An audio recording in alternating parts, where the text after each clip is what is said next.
Hi, I'm Coco, one of your Invoice Lite app presenters. In this video, we will create an invoice together. We can create an estimate, invoice, or receipt from the home screen once you open the application. In this example, I will choose to create an invoice. This screen is designed so that you can visit any of the fields anytime during preparing the invoice in any order to fill them up. You can go in the same order, or you can just choose to fill certain fields that you know about first and leave the rest for later. For example, you can start by entering due date, or by entering the customer, or by even entering the items you are invoicing. We will go in order in this to avoid missing features. So first, we have got the date. It is the date you started to create the invoice. You can change it. Then we are going to set up the invoice due date, say 12th of August.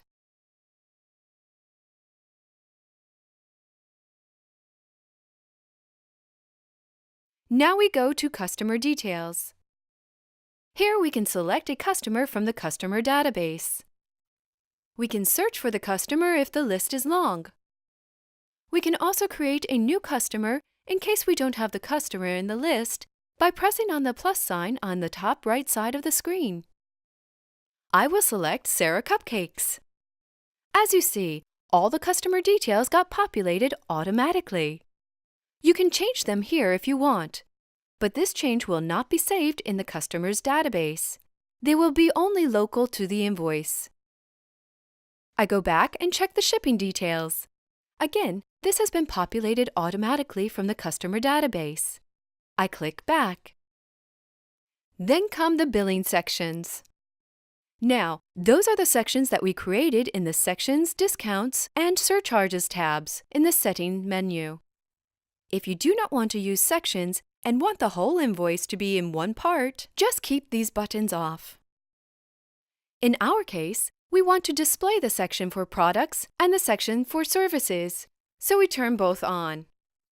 As you see, the sections have been added to the bottom of the screen. The next tab is for tax disclaimers and attachments. Here, the first line is to choose whether you would like the sales tax in the item's prices or you would like to exclude it and calculate it at the end of the invoice. We will choose for it to be excluded, so the prices being displayed will be the ones before adding tax. Second line is for adding or removing disclaimers. We want to display it in the invoice, so we keep it on. Third tab is for attaching pictures. Fourth is for adding surcharges on the whole invoice total. Then adding discounts on the whole invoice total. Then special instructions, automatically populated from customer's database. You can change it here, but changes will not be saved in the database. Going back, now we can start filling the items, starting with our products. As you can see, the products discount that we associated with the products section in the settings is already there and activated. Now we will click on Add Item. Because the list is long, we will look up for the item in the search bar on top. We will select item name Prod 5. Put the quantity, and then press on Add Another Item at the bottom to add a new item. We keep doing this, and when we finish, we will press the Done button on the top right.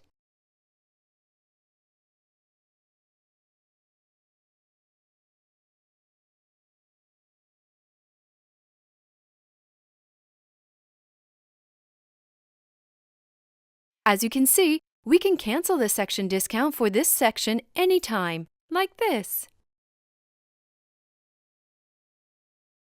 Now we will start filling the services section using the same technique.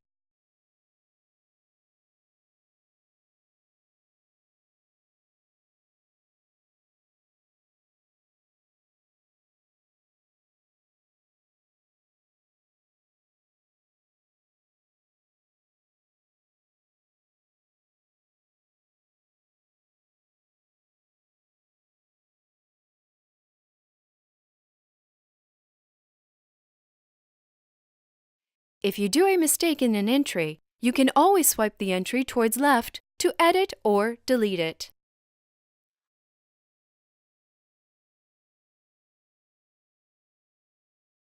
I will delete Service 14.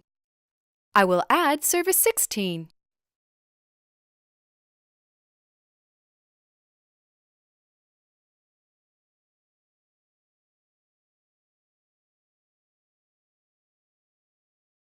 I did a mistake and put 3 instead of 1. I will swipe the line and change the quantity.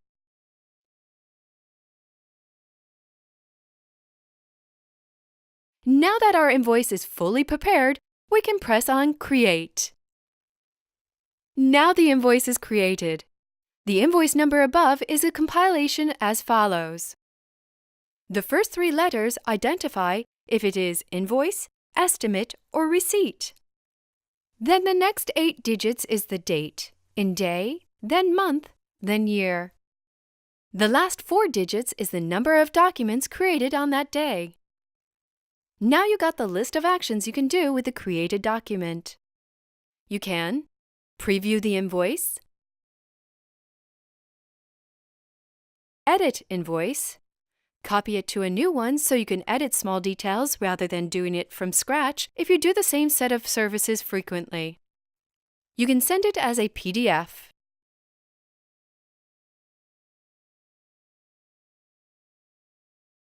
I will send it via email.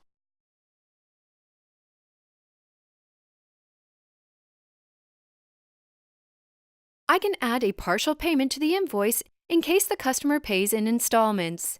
My customer, in this example, paid $100.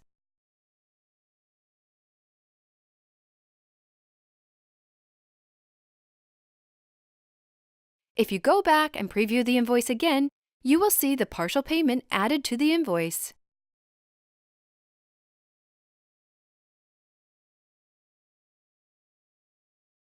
You can also convert it into receipt once full payment is done.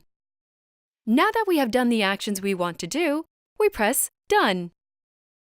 I hope you enjoyed this tutorial. If you liked it, please like and subscribe to our channel for more tutorials. And contact us to tell us what other tutorials you would like to watch. Goodbye, and happy invoicing!